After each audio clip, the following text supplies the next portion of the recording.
Sa nama je danas Milan Đorđević. Milan je vizualni umetnik i menadžer projekta Kultura Desk Srbija, Kreativna Evropa. Zdravo Milane, dobrodošao u Muzikon razgovor. Bravo, hvala. Danas pričamo o načinima realizacije ideje umetnika, umetničkih organizacija, o međunarodnoj saradnji i Desk Kreativna Evropa Srbija je nekako polazna tačka.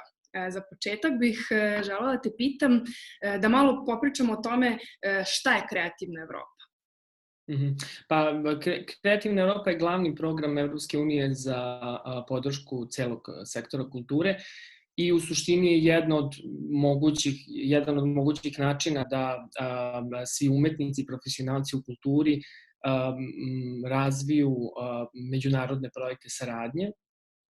Srbija učestvuje u programu od samog početka, znači 2014. godine, a program funkcioniše u nekim sedmogodišnjim ciklusima, da tako kažem, s tim da se ovaj aktuelni ciklus programa završava ove godine, ovo je poslednja godina. Srbija učestvuje od samog početka i to podrazumeva ravnopravno učešće sa svim drugim zemljama, njih je 45, ja mislim sada, znači to su sve zemlje članice Evropske unije, sve zemlje kandidati za članstvo, zemlje susedstva, znači tamo Ukrajina, Gruzija, Jermenija, Tunis i tako dalje. Dobro, i Desk u Srbiji, Kreativne Evrope, gde ti radiš i čiji si predstavnik, je zapravo tačka gde ljudi iz Srbije koji žele da učestvuju u programima i da apliciraju za programe Kreativne Evrope dolaze kod vas i šta se onda dešava?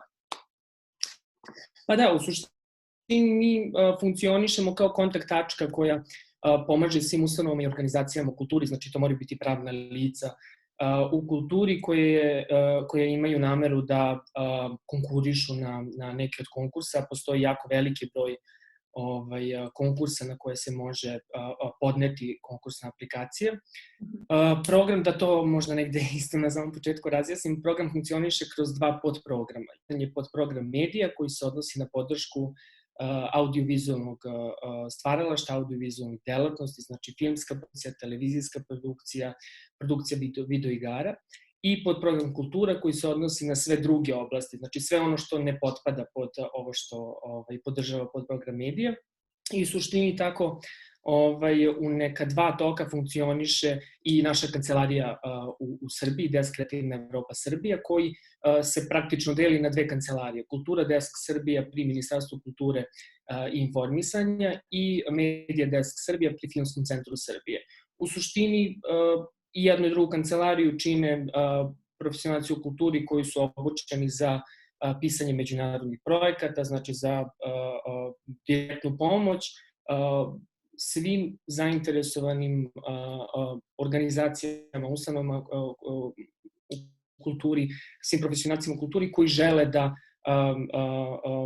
se oprobaju. Sad, tu ima različitih situacija, neko je tek na samom početku, ima neku okvirnu ideju o tome šta bi želeo da, kakav projekat da razvije i tako dalje. Neko je već od ljudi koji nam dolaze već ima razvijene saradnje, projekte, partnere, ali želi da se dodatno konsultuje s nama. Naša podrška i pomoć u tom smislu su besplatni, znači mi nismo neka vrsta servisa agencije koja naplaćuje usluge, ne, mi smo praktično implementaciono telo programa koje je osnovala Evropska komisija i Ministarstvo kulture, kako bi pomogli što bolje, što veće učešće organizacija i ustanova u kulturi iz Srbije. Fizička lica ne mogu da učestvuju na konkursima, ali tako? Pa to je nešto što se zapravo menja sad već u poslednjoj godini, zato što postoji, i inače mi imamo jako puno upita od pojedinaca, od umetnika i radnika u kulturi, ne znam, kustosa i tako dalje, koji možda razvijaju freelance karijere, da konkurišu dolaze sa svojim samostalnim projektima, ne znam, sa svojim izložbama, predlozima za muzičko gostovanje i tako dalje. Nažalost, ne postoji oblik, instrument direktne podrške takvim projektima, već se podrška umetnicima odvija, mislim, kao pojedincima, odvija pre svega kroz konkurse poput konkursa za evropske platforme. To je konkurs na koji se javljaju organizacije u kulturi sa namerom da se na projektu izgrađuje platforma za veću mobilnost umetnika, pojedinaca koje te organizacije okupljaju.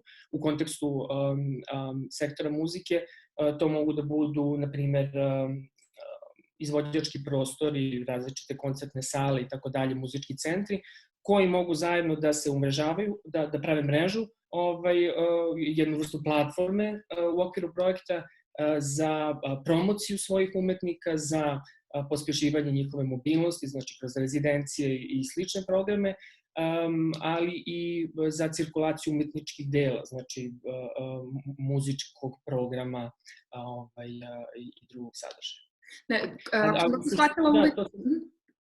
Da, to se negde sad i menja, to sam hteo da kažem, zato što evo prošle godine smo imali prvi konkurs koji nije tipičan konkurs, to je jedna vrsta pilot konkursa, jedna vrsta testa za novi naredni program, testa za osmišljavanje mobilnosti pojedinaca u izvođačkim i vizualnim umetnostima. Znači, taj konkurs se zvao Iportunus i dosta veliki broj umetnika iz Srbije se i prijavio i dobio podršku na tom konkursu. U pitanju su mali grantovi, mislim čak i ne toliko mali grantovi za mobilnost, odnosno na naše prilike, to su značajna sredstva, zato što su se kretale negde između 3.000 evra i 5.000 evra i u odnosu na sad različite etape sprovođenja tog konkursa testirani su različiti modeli podrške. Pa sad prvo su dodeljivani grantovi za pojedinačne odlaske na jedno odredište, u drugom krugu je moglo da se sa jednim grantom ide na više odredišta, znači da se veže neka vrsta rezidencija širom Evrope, a u trećem su se dodeljivali grantovi koje su umetnici i profesionalci u kulturi mogli da iskoriste onako kako misle da je njima najzgodnije. Znači da i period implementacije tog mini projekta nekako podele na različite male periode tokom godine. Znači da ne moraju sve u jednom nizu da iskoriste sva sredstva i da tako organizuju svoj rad, što je negde prilično potrebno, jer odgovara prirodi isto umetničkog posla koji nekada stvarno ne može da se uradi tako u cugu, pogotovo kada se ide u neku sredinu koja nije možda poznata. I kakvi su rezultati tog pilot projekta? Pa u suštini dosta dobri. Evo, ako pričamo o Srbiji, ukupno je sad ne znam koji je broj, negde tipa možda 200-300 umetnika koji su podržani tim konkursom na nivou Evrope, od njih je negde oko 15 ili 20 iz Srbije, što uopšte nije loš rezultat, ako se dobro i sećam tog pregleda uspeha zemalja, što se u suštini uvek evaluira na kraju. Mislim da smo negde bili u prvih 10 zemalja u pogledu podrške, ali to stvarno zavisi dosta od toga koliko je informacija o konkursu došla do umetnika, profesionalca u kulturi i koliko su oni responsivni, znači koliko su zapravo spremni da odgovore, da konkurišu, da formulišu uopšte svoje ideje na taj način, što jeste jedan dodatan izazov za umetnike naročito. Da. Sad, htela bih da te malo pitam i za neke dobre i loše prakse i za zapravo ceo taj proces apliciranja, ali pre toga, ako dobro sam shvatila, znači poenta u toj nekoj međunarodnoj saradnji. Ako ja kao predstavnik organizacije dođem sa nekom idejom, ali nemam recimo partnere međunarodne, da li tu mogu da očekujem neku povratnu informaciju od vas ili pomoć za neki predlog saradnje? Da. U suštini Desk Kreativna Evropa Srbije funkcioniše kao jedan član velike porodice deskova u svim zemljama. Svaka zemlja koja učestvuje u programu ima identičnu kancelariju. Kod nas, evo na primjer, kod nas su to dve kancelarije, Mediodesk Srbija i Kulturdesk Srbija, ali i Antena kancelarija u Novom Sadu, znači pokrajinska kancelarija. U tom smislu i u drugim zemljama, pogotovo ovim nešto većim, postoji više takve kancelarije koje su tu da pomognu svim zainteresovanim stranama da se povežu, da na što bolji način osmisle svoje aplikacije i uspeju u tome da dobiju podršku. Evo, na primjer, sada u proteklom periodu, negde pre nove godine, je bio raspisan konkurs, poseban specijalizovan konkurs za podršku kulturne saradnje na Zapadnom Balkanu, što je konkurs koji je imao nešto prilagođenije uslove u odnosu na standardne uslove programa, znači i sa finansijske strane je to bilo dosta pogodnije za naše prilike i tokom tog perioda smo radili najviše 1 na 1 sa organizacijama i to ono što inače najviše ima i uspeha. Radili smo 1 na 1 sa organizacijama koje pripremaju konkursne prijave, da zapravo probamo da odgovorimo na sva pitanja koje imaju. Sad to nekad podrazumeva samo jedan radni sastanak gde sa nekim prođemo kroz neka najspecifičnija pitanja koje imaju, jer su prilično možda verzirani za projektno pisanje ili su već dosta razvili projekte, a nekada je to više sastanaka od, ne znam, prvog informativnog gde možemo da predstavimo sve osnovne informacije koje se tiču konkursa do konkretnog, ne znam, popunjavanja konkursne aplikacije, osmišljavanja projektne ideje, pronalaženja partnera svakako. To je negde možda i najznačajnija podrška koju možemo da damo i svako ko je zainteresovan može uvek i samostalno na našem sajtu da istraži različite prilike za finansiranje koje smo negde, mehanizme za finansiranje, pronalaženje partnera koje smo negde osmislili. Jedan od njih je poziv za partnere, partner search formular takozvani, koji svako ko ima konkretnu projektnu ideju može da popuni na našem sajtu, mi to dalje prosleđujemo svim evropskim deskovima i onda može da očekuje da različite organizacije iz tih zemalja se jave na taj poziv. I to je prilično uspešno. Zapravo, mnoge organizacije na taj način nađu bar jednog partnera, često nedostaje samo taj jedan, na primer, a mnoge celo partnerstvo tako formiraju. I u suštini, da, to je negde isto važno istaknuti da su projekti partnerskog tipa uglavnom, zato što program negde ima za osnovni cilj izgradnju evropskog kulturnog prostora kroz povezivanje organizacija, pojedinaca koji rade u sektoru kulture, tako da su i konkursi uglavnom dizajnirani, opet kažem nisu svi, ali većina je dizajnirana tako da podrazumevaju partnerske saradnje, ravnopravne partnerske saradnje između minimum 3 organizacije iz 3 različite zemlje. Sad me zanima, postoji ta neka priča da je užasno teško dobiti iz prvog pokušaja neki projekat Kreativne Evrope. Zanima me tvoje mišljenje o tome. Da li je teško popuniti aplikaciju, da li zapravo mi nismo, da kažem, naučeni kako to da uradimo, a ideja je dobra, ili možda ideja treba da se izgradi, pa zato se iz nekog drugog ili trećeg puta dobija konkurs. Pa evo ovako, u suštini, ceo proces jeste složeniji u odnosu na neke lokalne prilike, mislim, odnosu na neko iskustvo koje možda imamo na nacionalnom nivou sa, ne znam, konkursima Ministarstva kulture koji opet imaju i neke jednostavnije zahteve. To su projekti koji se odnose na jednu kalendarsku godinu. Ovde su uglavnom u pitanju višegodišnji projekti, pa su otud složeniji, očekuje se složenija struktura u smislu aktivnosti. Takođe, često su to partnerski projekti, pa i to zahteva određeni vremenski period, znači naći partnere, sa njima dogovoriti saradnju. Što se tiče same aplikacije, ona u zavisnosti od konkursa, to ne važi za sve, ona je u poslednjim godinama prilično pojednostavljena i standardizovana između konkursa, tako da neko ko ima iskustva sa jednim konkursom lako može da se prešalta i osmisli projekat za drugi konkurs, da popuni konkursnu dokumentaciju. Dokumentacija nije, mislim, sadržajna je, ali sadržajna otud da i potrebno je izvesno vreme da se ona popuni tako da zadovoljava neke osnovne standarde.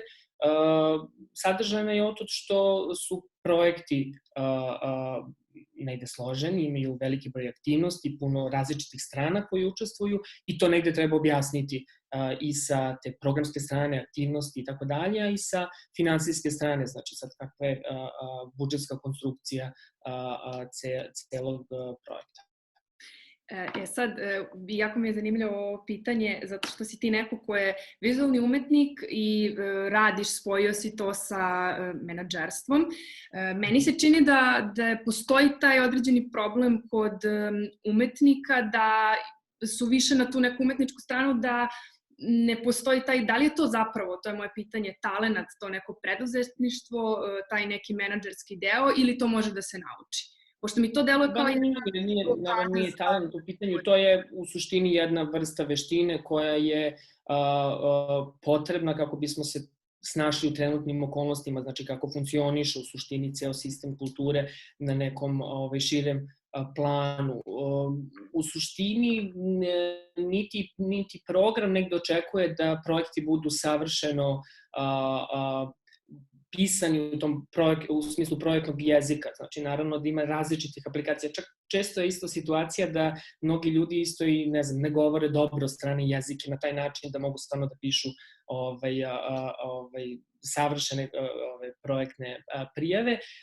I to čak stoji vrlo jasno napomena i u vodiču za sve konkurse da se ne očekuje savršeni engleski, da su potpuno u redu pisati takozvanim Fringlishom. To isto važi i za taj projektni jezik. Mi smo tu kao kancelarija koja može da pomogne u tome, da neko ko ima zapravo ideju o konkretnoj saradnji, o konkretnom projektu u oblasti kulture i umetnosti, da je negde formuliše tako da kažemo da ispunjava osnovne uslove koje program ima. Program je prilično široko postavljen u tom nekom programskom smislu i može se konkurisati sa različitim projektima iz različitih umetničkih oblasti, sa različitim ciljevima i tako dalje. Jedino što je negde zadato jesu 3 konkursne teme, 3 prioriteta konkursa, to su razvoj publike, razvoj mobilnosti, cirkulacije umetničkih dela i podizanje kapaciteta, to jest razvoj kreativnih industrija kroz podizanje kapaciteta zaposlenih za rad u ustanovama i organizacijama, znači ili kroz korišćenje digitalnih tehnologija i tako dalje. Tako da svako ko ima neku osnovnu ideju, nameru i želju zapravo da se upusti u to, može da nam se javi i mi tu možemo da pomognemo prilično. Ima samo puno slučajeva gde su baš umetnici sa jako malo iskustava uopšte konkurisanje i na nacionalnom nivou seli, radili smo zajedno jedan period i napisali su konkursne aplikacije, konkurisali i dobili sredstva. Mi tokom godine isto organizujemo veliki broj događaja širom Srbije, događaja koji su usmereni ka jačanju kapaciteta svih koji rade u kulturi u dugoročnom smislu, čak ne konkretno za aktuelne konkurse i tako dalje, nego radimo i sa onima koji imaju nameru da konkurišu za 2, za 3 godine i tako dalje. Tako da, evo i sada ovo neko 7-godišnje iskustvo je to i pokazalo da se ispostavilo kao jedan uspešan način, jer smo s nekim ljudima sa kojima smo radili 2014. godine i oni su zapravo bili prilično plašljivi i nisu uopšte imali jasnu ideju šta bi zapravo, kao hteli su da probaju. Oni su prošle godine konkurisali, sada već krenuli sa realizacijom projekata. Tako da u suštini tu smo za sve one koji su zainteresovani. Vi imate jedan zanimljiv projekat, Music Moves Europe, voljela bi da malo popričamo o tome. Da, u suštini program Kreativna Evropa ima zadate konkurse, te standardne konkurse koji se otvaraju u određenim vremenskim intervalima, ali u ovim poslednjim godinama kada se radi priprema i osmišljavanje novog programa Kreativna Evropa koji će krenuti od 2021. godine, se radi na implementaciji različitih pilot akcija, pilot projekata koji su tu da zapravo testiraju različite oblike podrške određenim umetničkim oblastima ili, na primjer, evo, mobilnosti umetnika kao što je ovaj Portunus koji sam spomenuo. Na taj način podrška sektoru muzike se testira kroz jednu inicijativu koja se zove Music Moves Europe, muzika pokreće Evropu, i u okviru te inicijative je do sada raspisano nekih, ja mislim, 7 posebnih specijalizovanih konkursa za podršku različitim umetničkim izrazima, za podršku, ne znam, primjene digitalnih tehnologija, za male muzičke prostore, za razvoj biznis modela malih muzičkih prostora i tako dalje. Znači, svaki konkurs ima svoju specifičnu temu koja ima za cilj da se određen problem koji postoji u sektoru muzike adresira na najbolji mogući način. I u suštini kroz podršku, implementaciju nekog manjeg broja projekata koji se sada implementiraju ovim poslednjim godinama, Evropska komisija, to jest ljudi koji vode program Kreativna Evropa, će dobiti neku vrstu povratne informacije koja vrsta podrške je potrebna sektoru muzike na evropskom planu, u različitim regionima Evrope, u različitim zemljama, kulturnim sredinama, ne bi li se u narednom programu to implementiralo kao stalni oblici podrške. Baš juče su završena 2 konkursa u okviru ove inicijative Muzika pokreće Evropu za razvoj edukativnih programa za decu i za razvoj mobilnosti mladih profesionalaca u kulturi, razvoj njihovih karijera i tako dalje. I očekujemo da će do kraja godine biti raspisan još jedan, ja mislim, konkurs, ali bit će i drugih prilika za generalno izvođačke umetnosti gde je i muzičko stvaralaštvo, a i pozorišne umetnosti. A kada bi, na primjer, napravio neku, da kažem, listu izvođačkih umetnosti, koliko su koje umetnosti zastupljene u programima Kreativne Evrope? Pa u suštini, sad teško mi je da govorim na nekom širem planu, jer još uvek ne postoje sveobuhvatne statistike učešća prema umetničkim oblastima generalno kada su pitanje konkursi, ali mi smo za našu zemlju kada je skratili statistike učešća i u suštini najmanje organizacija iz oblasti muzike, iz oblasti vizualnih umetnosti učestvuje u programu. Sad, razlozi su verovatno različiti, dok, na primjer, najviše organizacija iz oblasti kulturnog nasleđa ima koje su ostvarile podršku organizacije civilnog sektora, podjednako kao i organizacija iz javnog sektora. Pogotovo zato što ima i onih organizacija koje su tokom ovih 7 godina više projekata vezali, znači dobili zaredom više projekata, tako da su negde sada već prepoznati kao ozbiljni kandidati u pogledu i poželjni partneri u nekom širem krugu organizacija u Evropi. A da, malo pre što si pitala što se tiče konkurisanja i tog prvog prolaska, prvog iskustva, dešava se često da organizacije koje prvi put konkurišu ne prođu. To nije retko, naravno. S tim da svaka organizacija svaki projekat koji ne prođe, te organizacije koje su podnele projekat dobiju natrag neku vrstu evolucionog lista sa jasnim obrazloženjima, znači zašto je projekat odbijen,